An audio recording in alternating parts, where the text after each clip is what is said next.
Good evening my dear students. जैसा कि इससे पहले वाले वीडियो में जिसमें मैंने आपको न्यू सिलेबस के बारे में कुछ एक्सप्लेन किया था, 80 मार्क्स का जो भी न्यू सिलेबस था, उसमें मैंने एक बात मेंशन की थी कि मैं अनसीन पैसेज के बारे में जो प्रॉब्लम्स होती हैं बच्चों के सामने उनके बारे में थोड़ा सा जिक्र करूंगा, उल्लेख करूंगा। बच्चों, अनसीन पैसेज एक महत्वपूर्ण हिस्सा होता है आपके कंपलसरी पेपर का, चाहे सीबीएसई में इंग्लिश कोर हो, फर्स्ट पेपर हो, जो पहला 12 नंबर का जो आपका पैसेज होता है और यही पैसेज 9 मार्क्स का राजस्थान बोर्ड में आता है। उसमें वर्ड लिमिट 900 वर्ड्स तक होती है सीबीएसई में और इसमें 300 to 400 वर्ड्स लिमिट होती है। आपको बहुत ज़्यादा कुछ नहीं है, बहुत इजी होता है। मैं कई वीडियोस में मैंने देखा क्या होता है, पता भी देखना पड़ता है इस चीज़ के लिए कि लोग क्या बोल रहे हैं। किसी पर्टिकुलर नाम नहीं लूंगा, लेकिन वीडियोस में ऐसा बोला जा रहा है कि दिए हुए पैसेज को पढ़ने की बिल्कुल आवश्यकता नहीं, उसको डायरेक्ट क्वेश्चन देखकर आंसर लिखो। Now that's a very wrong method to write the right answer. अगर आप पैसेज को लाइटली, ध्यान से गौर करना, आपको उसे थोरोली पढ़ना है, बहुत अच्छे से पढ़ना है, टाइम नहीं देना है, इतना भी टाइम नहीं लगाना है, बट ब्रीफली पढ़ने का प्रयास करना है so that you can easily understand about the particular matter in the passage. How can you know and how will you know that what is in that passage? क्या है उसमें, आपको पता कैसे चलेगा? तो एक बार आपको पढ़ना पड़ेगा। जैसे पोइट्री सेक्शन में क्या होता है, जैसे इंग्लिश लिटरेचर है उसके बारे में भी मैं आपको बताऊंगा। लिटरेचर में एक पोइटिक पैसेज आता है और एक कॉम्प्रिहेंशन पैसेज आता है। कॉम्प्रिहेंशन का मतलब होता है समझ, बूझ से युक्त, समझ से युक्त, जो आसानी से समझ में आ जाए।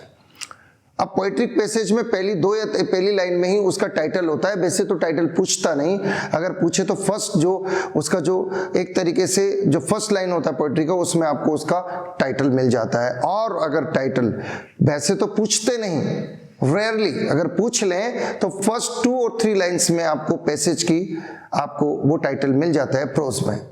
तो हम अनसीन पैसेज की बात कर रहे हैं जो राजस्थान बोर्ड में 9 मार्क्स का होगा, 3 to 400 वर्ड्स में। उसमें आपको 7 क्वेश्चंस मिलेंगे। पहले 6 क्वेश्चन 1-1 नंबर के, 7वां क्वेश्चन 3 नंबर के सिनोनिम वाला होगा, जो आपकी वोकैबुलरी के ज्ञान को चेक किया जाता है इसके माध्यम से। अब पहले 2, 3, 4 क्वेश्चन इतने इजी होते हैं कि आराम से फाइंड आउट होते हैं। बिल्कुल निश्चिंत रहिए, पहला क्वेश्चन फर्स्ट 2 और 3 लाइंस में मिलेगा ही, फर्स्ट 2 लाइंस में ही मिलेगा।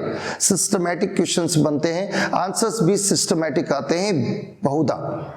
ऑफन हम ये चीज देखते हैं, बहुत ध्यान से समझना। तो अब बात आती है कि ऐसा क्या करें जिससे हम पैसेज को स्टार्ट करें। तो कुछ इंपॉर्टेंट चीजें हैं, very very important points, VVIPs, very very important points. First of all, सबसे पहले आपको रीड द पैसेज क्विकली, जल्दी से पैसेज पढ़ना है एंड अंडरलाइन इंपॉर्टेंट वर्ड्स और सेंटेंसेस।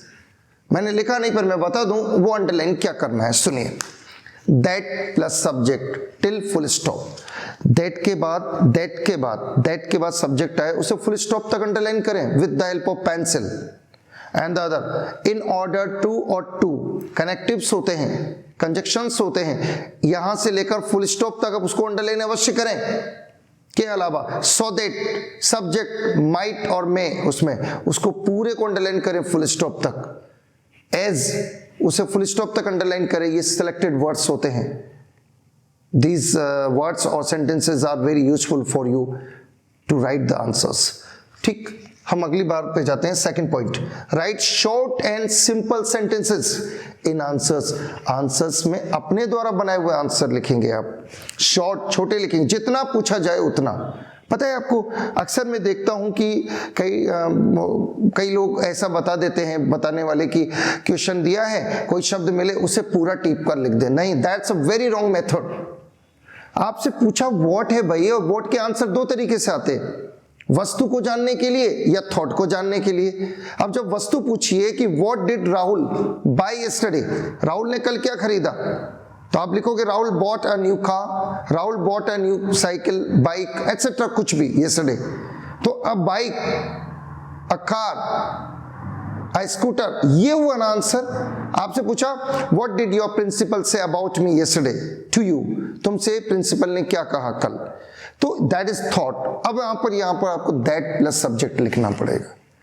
पर अब क्या करते हैं, वहां लिखा है प्रभात bought a new cycle yesterday with his father. आपसे विधुम नहीं पूछा, विधुम नहीं पूछा, किनके साथ खरीदी, आपसे डे नहीं पूछा, व्हेन पूछा जाए तो yesterday वाली चीज को हटा, बिल्कुल आपको ध्यान रखना है। व्हेन जब पूछा जाए तो आपको बिल्कुल समय को लिखना है, वाई पूछा जाए तो रीजन लिखना है, whom पूछा जाए तो लिविंग ऑब्जेक्ट लिखना है, जिसे मैन वर्ब के ठीक बाद लिखना पड़ता है। ये बातें आपको ध्यान रखनी पड़ेंगी। हाउ मच पूछा जाए तो मात्रा, हाउ मेनी पूछा जाए तो संख्या, वेयर पूछा जाए तो स्थान का नाम। सबसे ज्यादा 3 क्वेश्चन वर्ड बहुत ज्यादा पॉपुलर है, व्हाट, वाई और हाउ। व्हाट में वस्तु या थॉट, वाई में रीजन और हाउ में मैनर। मैनर का आंसर देने का बहुत सीधा तरीका है, कोई भी लाइन हो पूरा, पहले तो आप क्वेश्चन को देखकर आधा आंसर जमाए question with the help of question. लड़का है तो ही लिख सकते हैं प्रोनाउन, लड़की है महिला है तो शी लिख सकते हैं, चाहे वो वृद्धा हो, चाहे वो युवा हो, चाहे वो एक स्मॉल गर्ल ही क्यों ना हो, एक यंगर ही क्यों ना हो, she, you can write down there. कोई वस्तु है, कोई जानवर है, या ऐसा जानवर जो पालतू नहीं है या जो न मेल है ना फीमेल, वहां you can use there it. Gate पर कोई खड़ा है, नॉकिंग कर रहा है, but you don't know who is और कौन है वहां पर, you don't know, तो there you can use it as pronoun। आपको इन बातों को बहुत ध्यान रखना है कि कौन से प्रोनाउन का ही यूज करना चाहिए हमें। मान लीजिए उस क्वेश्चन में दोनों ही व्यक्ति मेल हैं या दोनों ही व्यक्ति फीमेल्स हैं, तो आप दोनों को ही शी नहीं लिख सकते, शी टोल्ड हर ऐसे भी नहीं लिख सकते, एक का नाम लिखना पड़ेगा। लेकिन अगर दोनों जेंडर अलग हैं तो आप चाहो तो दोनों के प्रोनाउन से लिख सकते हो। इन बातों का आपको बहुत ध्यान रखना है, आंसर में बहुत जरूरी होता है। आंसर जब भी लिखें should be according to the, एक बात हो, 3rd नंबर, answer should be according to the tenses of questions. Question जिस टेंस में होगा आंसर भी हूबहू उसी टेंस में होगा। डिड दिया है तो सेकंड फॉर्म आएगी, डज दिया है डेफिनेटली एस आएगा, डू दिया है तो कुछ भी नहीं एक्स्ट्रा जुड़ेगा, वही मेन वर्ब लिख दी जाएगी सब्जेक्ट के बाद। ये 3 चीजें ध्यान रखना। इन question if you find these helping verbs then you will find and then you will prepare और राइट देयर दीज आंसर्स। डू है तो आपको फर्स्ट फॉर्म लिखनी है, डज है तो आपको फर्स्ट फॉर्म में एस लगाना है। एस यदि मेन वर्ब के ठीक पीछे SH CH SS O हो तो आपको क्या जोड़ना है, ES जोड़ना है। उपरोक्त में से कोई ना हो तो आपको बस S जोड़ना है। गो ES जुड़ेगा, टेक S जोड़ेगा, बिकॉज उसके पीछे ना तो SH है, ना CH है, ना SS है, ना O है। बिल्कुल ध्यान रखें इन छोटी छोटी बातों का, क्योंकि कहते हैं ना छोटी छोटी बातें अगर हम अच्छी कर लें तो बड़ी तो अपने आप अच्छी हो जाती हैं। इस बात का बहुत क्लियर ध्यान रखना है। और सबसे इंपॉर्टेंट डिड और डज होते हैं। डिड होने पर मेन वर्ब हमेशा सेकंड फॉर्म आती है और आपको you must know about the past form of any first form. किसी भी फर्स्ट फॉर्म का पास्ट फॉर्म यानी सेकंड फॉर्म आपको याद होना ही चाहिए। तो ये कुछ बातें ऐसी हैं कि टेंसेस के अकॉर्डिंग ही जैसा टेंस प्रश्न का होगा आंसर भी उसी टेंस में होगा। इस बात का आप ध्यान रखें।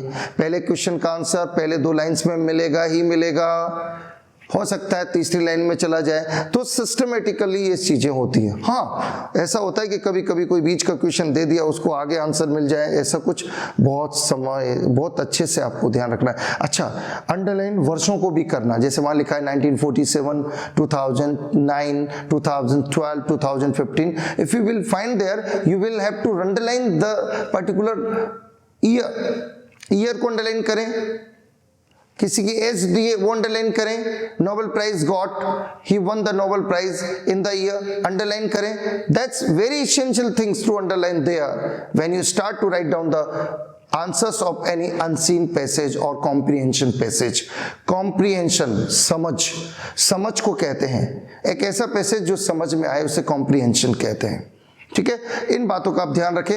अब सबसे बड़ी समस्या हमारे साथ आती है एंटोनिम और सिनोनिम की। ठीक, क्योंकि इस बार आपके 6 नंबर के सीन पैसेज में फ्लेमिंगो में से एक एंटोनिम भी आएगा जिसे अपोजिट भी कहते हैं, OPPOSIT, opposite, antonym, ANTONYMS, antonyms. तो आपने अगर ये सीखना है, इसका मेरा नेक्स्ट वीडियो आएगा कि सिनोनिम और एंटोनिम को हल करते समय आपको क्या समझना है, कौन सी बातों का ध्यान रखना है। तो आप इंतजार करें उस वीडियो का, जिस वीडियो में मैं ये तो नहीं कहता कि 100% पूरा सही होगा, पर ये वादा करता हूं आपसे 80% बच्चा उसको डेफिनेटली रिकवर करेगा। और एक और बात सुन लीजिए, अगर आपको ये नॉलेज है कि नाउन क्या है, प्रोनाउन क्या है, एडवर्ब क्या है और एडजेक्टिव क्या है, उसकी सेकंड फॉर्म क्या है, तो definitely 100% you will write the answers of synonyms in the examination. तो इसी क्रम में मैं बस इतना बात कहना चाहता हूँ, इतनी सी बात को समझाना चाहता हूँ कि सिनोनिम्स के लिए आपको वर्ब की फर्स्ट फॉर्म में एस का ध्यान रखना है। आपको यह भी ध्यान रखना है कि वो नाउन में एस है या वर्ब में एस है। तो इसके लिए आगे की नॉलेज मैं नेक्स्ट वीडियो में दूंगा, और नेक्स्ट वीडियोस में मैं आपको पोइट्रीज भी दूंगा, first poem, second poem, third, fourth, इस तरह से पूरी पोएम्स जो भी 12th में है सबको समराइजली मैं एक्सप्लेन करूंगा, ताकि आपको बहुत ही अच्छे से ओरली वो पोएम समझ में आ जाए। आंसर्स पोएम के आपको कौन से टेंस में लिखने हैं, उन टेंसेस के अकॉर्डिंग आंसर लिखते समय कितने शब्दों का ध्यान रखना है, वो सब बातों का उल्लेख हम नेक्स्ट वीडियो में करेंगे। इसी क्रम में हम आगे बढ़ते हैं और विराम देते हैं इस चीज को। ओके बच्चों, good night everybody, all the best.